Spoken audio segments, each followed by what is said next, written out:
9 de la mañana en punto, como les adelantábamos, el día de mañana en la Comisión de Legislación y Constitución del Senado podría ya aprobarse el proyecto de ley de corresponsabilidad en la crianza.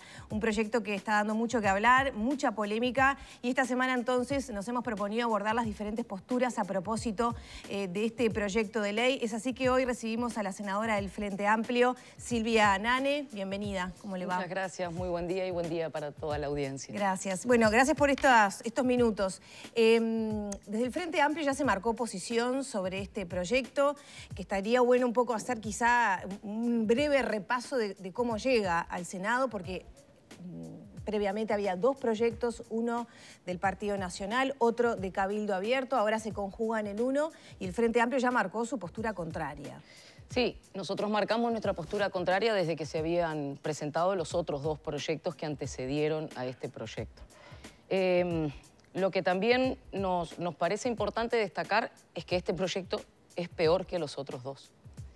Porque en la medida que se han ido incorporando términos que nosotros entendemos son como para suavizar algunas cosas que realmente si uno no las suaviza deben ser hasta difíciles para quien las escribe, este proyecto termina siendo, a nuestro entender, peor que los otros dos, porque no es que haya tomado lo mejor de cada uno, sino que para nosotros tomó lo peor de cada uno.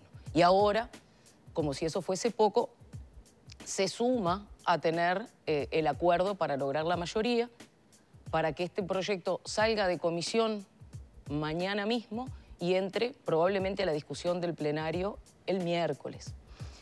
Fíjense que los dos proyectos anteriores se presentaron hace ya casi 2 años, año largo.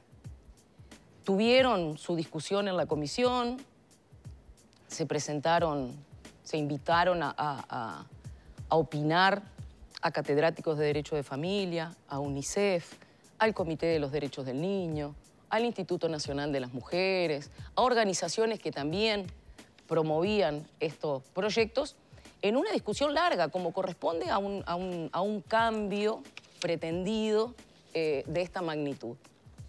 Resulta que en ese año y pico no habían logrado ponerse de acuerdo los socios de la coalición. Ahora, inmediatamente que logran ese acuerdo, en una semana y sin volver a escuchar a las organizaciones. Entiendo que sobre todo no deben querer volver a escuchar a las organizaciones que le dijeron que esto era un peligro para los niños, niñas y adolescentes. Ahora, sin escucharlas y sin pedirle su opinión respecto a estas modificaciones que hicieron, lo quieren votar a tapa cerrada y llevarlo a la discusión del plenario en 48 horas, ¿no? Está bien. Yo creo que sería pertinente poder explicar qué decía la ley hasta ahora y las modificaciones que se hacen al Código de la Niñez y la Adolescencia, entre otros aspectos, ¿no? Porque ahora es un juez el que pasa a decidir algunos aspectos. Sí, y gracias por la pregunta, porque me parece súper importante empezar por ahí, ¿no? Primero entendamos, en general cuando se legisla ante una necesidad constatada, ¿verdad? Ante una evidencia en la cual uno dice, bueno, sí, acá hay un vacío legal o una debilidad legal, vamos a hacer una ley para esto. Es importante entender que hoy por hoy esto que se ha dado en llamar tenencia compartida, que es parte de utilizar un vocabulario... La tenencia compartida ya existe. Exactamente. La tenencia compartida hoy ya existe y es la más común de todos los regímenes de tenencia. Una pareja con hijos a cargo se separa y de común acuerdo acuerda un régimen de tenencia que en términos generales y de acuerdo a lo que es la comodidad de eso que fue antes un núcleo familiar, se acomoda, no hay ningún inconveniente. Cuando hay un desacuerdo sobre eso, puede haber una instancia judicial. Y si hay un nuevo desacuerdo entre los adultos, probablemente haya una segunda instancia. Es decir, la mayoría de las parejas acuerdan sin llegar a la justicia. Cuando llegan a la justicia, la mayoría de las parejas acuerdan con el aval de la justicia y solamente un pequeño porcentaje de esos casos termina siendo el que lauda un juez o jueza porque no hay acuerdo. Muchas veces. El tema es que justamente... O sea, que esta legislación va para ese pedacito que no acuerdan en la justicia. Exactamente. Y con eso que vos decís es bien importante, porque cuando se llega a esa segunda instancia, en general son casos muy complejos. En general son casos que vienen de una segunda instancia de no acuerdo, donde hay casos muy complejos que típicamente involucran ¿Está medido violencia. cuántos casos son? Bueno, eso es otro otra punto. excelente pregunta. Esa fue la pregunta que nos hicimos cuando empezamos a analizar estos proyectos. Hicimos un pedido de acceso a la información pública a la Suprema Corte de Justicia y la Suprema Corte nos informó que no tiene esa información. No la tiene porque nosotros dijimos, bueno, si la principal argumentación es que las tenencias se le otorgan mayormente a las mujeres y que cuando los varones piden regímenes de tenencia les son negados, veamos realmente, pero como para sopesar en serio esta situación. Y la Suprema Corte de Justicia nos dice que no tiene esa información en su sistema estadístico, que no saben, pero lo que sí es seguro, porque nos lo han dicho los jueces de familia, es que cuando se niega un régimen de tenencia o un régimen de visita es porque hay una sentencia fundada por un juez. No es que a alguien le nieguen algo sin ninguna explicación. Y hay cosas que a mí me parece bien importante destacar porque ustedes me preguntaban cómo funciona la ley ahora. La ley ahora funciona de esa manera, digamos, cuando no hay ley porque hay un acuerdo voluntario y cuando hay, lo que se aplica es el principio de proteger el interés superior del niño, que es un concepto que está definido y sistematizado en la Convención de los Derechos del Niño, del cual Uruguay es un Estado parte y por lo tanto forma parte la Convención de los Derechos del Niño de la legislación local. ¿Qué hace el juez? El juez, cuando tiene que decidir qué régimen de tenencia aplica, lo que se fija no es en la conveniencia de las partes adultas, se fija justamente analizando la situación particular en el interés superior del niño, en esa conceptualización. ¿Qué cambios introduce entonces este proyecto? Bueno, este proyecto introduce varios creo cambios. que lo que está en cuestión y es el ojo de alguna manera de la tormenta es casos de denuncias de violencia de género, violencia doméstica, que se le suspenden automáticamente la tenencia compartida.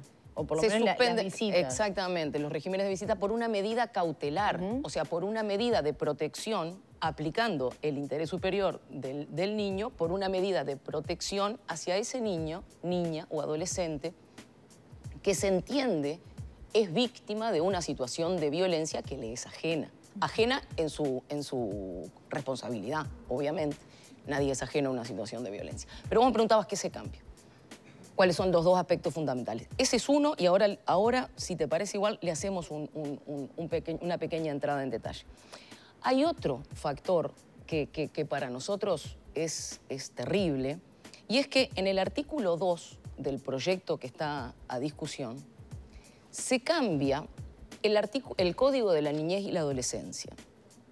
Se cambia el artículo 34 para cambiar cuáles son las razones de pérdida de patria potestad. Y yo acá quiero tratar de ser lo más clara posible y les pido que me ayuden si algo no queda claro. Las causas de la pérdida de patria potestad en el Código Civil se describen en el artículo 284 y 285. Estoy dando esta información para que quien le interese lo pueda buscar en su casa y se pueda informar. La modificación al Código de la Niñez y la Adolescencia que hace este proyecto, y lo dice claramente, y por eso lo voy a decir, y ustedes creo que tienen esa información, dice, las razones de pérdida de patria potestad serán únicamente las que se describen en el artículo 285. Si dice únicamente, es únicamente. Por lo cual uno debería entender que las que están en el artículo 284 no corren más. Y entonces es ahí donde yo los invito a mirar el artículo 284 del Código Civil que dice que la pérdida de patria potestad es a causa de pleno derecho, a causa de delitos de proxenetismo contra hijas o hijos, delitos graves, violentos hacia con hijos e hijas, o femicidio o intento de femicidio de la madre de los hijos. O sea, que esas razones no correrían más como para que un padre, por ejemplo, pierda, o madre, puede ser, el caso de femicidio, no sé, pero pierda la patria potestad. Si quedó claro, es tal cual como tú lo acabas de interpretar. Y honestamente, sobre eso huelgan los comentarios. Huelgan los comentarios. Eso es gravísimo. Para nosotros es gravísimo, pero gravísimo. Y si a eso nosotros le agregamos la información del Sistema Integral de Atención y Protección a la Infancia y la Adolescencia, el CIPIAB del 2020 daba cuenta de 4.911 casos de violencia contra niños, niñas y adolescentes informados en el sistema. El del 2021 da cuenta de 7.305. O sea, el incremento fue de más de un 40% de casos de violencia contra niños, niñas y adolescentes.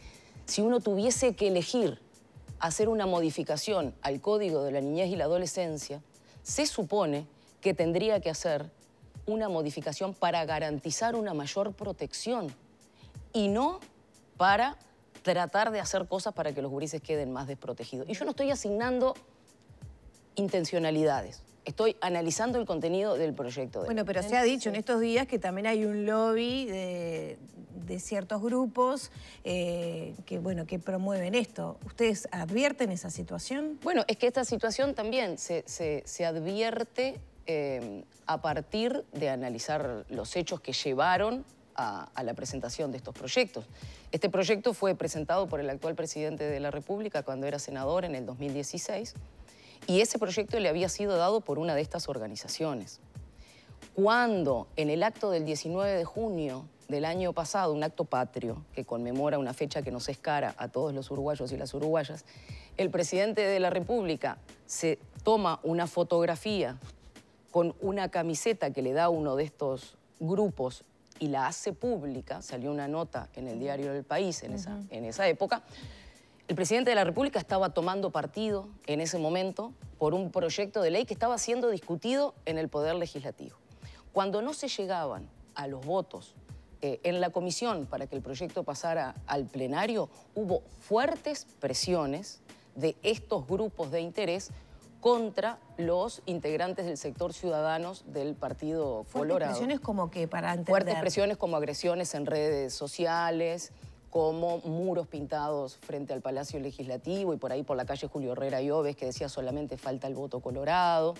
Son presiones de lobbies que no son nuevas, Pero no podemos contextualizar todo esto desconociendo esa parte de la información. Nene, me gustaría poner un poco de abogado del diablo, ¿no? Yo tengo una pareja, la denuncio por violencia, tenemos un hijo. No quiero decir y quiero ser cuidadosa con la terminología, pues son temas muy delicados para abordar. Puedo estar tomando revancha de una situación, estoy, mintiendo acerca de mi situación de violencia. Ese padre pierde la patria potestad o como medida cautelar no puede visitar a su hija. ¿Qué pasaría ahí? A ver. Porque creo que ese es uno de los planteos principales que se hacen por parte de estos grupos. Correcto. ¿No? Tal vez hay 100 casos y en 98 se constata esa situación de violencia, pero en 2 no. No se puede probar o directamente no es real la denuncia. ¿Qué pasa? A ver, gracias por esa pregunta. 2 cosas. Lo primero es decirte que lo que estás analizando son las situaciones de los adultos, que es lo mismo que hace este proyecto. Si uno mira este proyecto... Pero no hay derechos también de los niños, porque yo lo he escuchado ese argumento que se pierden. Sí, vamos ahí. Primero, el proyecto y quizás lo que tendemos siempre como adultos es tratar de ver nuestras situaciones personales. Y este proyecto lo que hace justamente es tratar de centrarse. Habla de los derechos del padre, de los derechos de la madre, de los derechos de los abuelos, pero nunca se centran los derechos de los niñas, niñas y adolescentes. Esa mirada es lo que se le dice habitualmente, se la categoriza como una mirada adultocéntrica, ¿no? Porque se centran los conflictos de los adultos y no, en definitiva, en quienes son víctimas de los conflictos de los adultos. Eso que vos me decías es uno de los argumentos. El tema, de nuevo, es que, primero, no tenemos datos de eso, de cuántas denuncias son falsas, como para poder legislar en general para abarcar casos particulares, ¿verdad? Y lo otro es, ese conflicto de revancha, de venganza, de despecho, de como se le quiera decir, es un conflicto entre adultos. ¿Qué hace ante eso cuando llega eso a la justicia? El juez utiliza el principio de primero protejo después continúo con el proceso. Pero ¿protejo a quién? Protejo al niño, niña o adolescente que está dentro de esa situación de tire y afloje entre dos adultos que debieran ser responsables de garantizarle el pleno goce de sus derechos a una vida sin violencia y al ejercicio pleno de su interés superior. Sí, entonces, también estaría bueno tener el dato de qué pasa con, por ejemplo, las pensiones alimenticias de los padres, los vericuetos legales que se buscan y cuántos son obligados por la ley a pagar porque si no, no lo hacen, ¿no? Bueno, otro tema. ¿Estamos en un sistema judicial con procedimientos perfectos? No. Eso es clarísimo. Pero el punto es, la necesidad no será modificar la forma de procesos, entender dónde están las fallas y tratar de hacer algo al respecto. ¿No será momento de empezar a darle más recursos al Poder Judicial o por lo menos empezar a darle lo que el Poder Judicial pide? El año pasado, en la rendición de cuentas, el Poder Judicial pidió 12 millones de dólares para terminar de implementar cosas de la ley de violencia basada en género. 12 millones. El gobierno a ese momento había ahorrado 140 millones y el Poder Judicial no se le dio esos recursos. Entonces, hay falta de capacitación, según nos dicen la gente del Poder Judicial, en lo que tiene que ver con el tratamiento de estos casos. Hay procedimientos que tienen que ser ajustados. Los abogados defensores públicos han desnudado una situación de que no dan abasto para tratar los temas. Hay una situación seria, y es verdad, y la tenemos que atender. Pero el tema es que no es con esta ley que la tenemos que atender. Tenemos que atenderla desde un lugar de responsabilidad, porque acá, pero en serio, yo quiero ser clara con esto. Acá va la protección de los niños, niñas y adolescentes. Esto no es un problema a solucionar entre adultos. Acá tenemos que proteger a los gurises para el pleno goce de sus derechos y el derecho a una vida sin violencia. Senadora, ya tenemos que cerrar.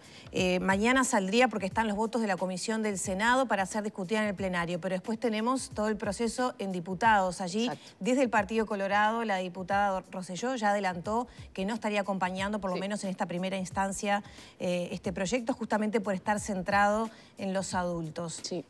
¿Qué avisoran ustedes como proyecto para que sea efectivamente ley?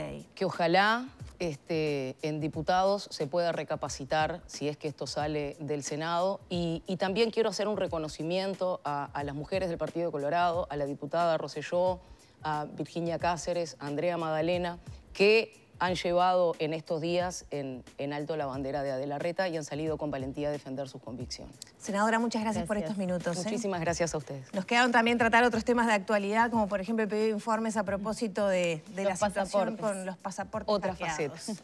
9 de la mañana, 17 minutos. Cerramos por aquí la entrevista y ya está Vero Pronta convocándonos desde el móvil. Adelante, Vero.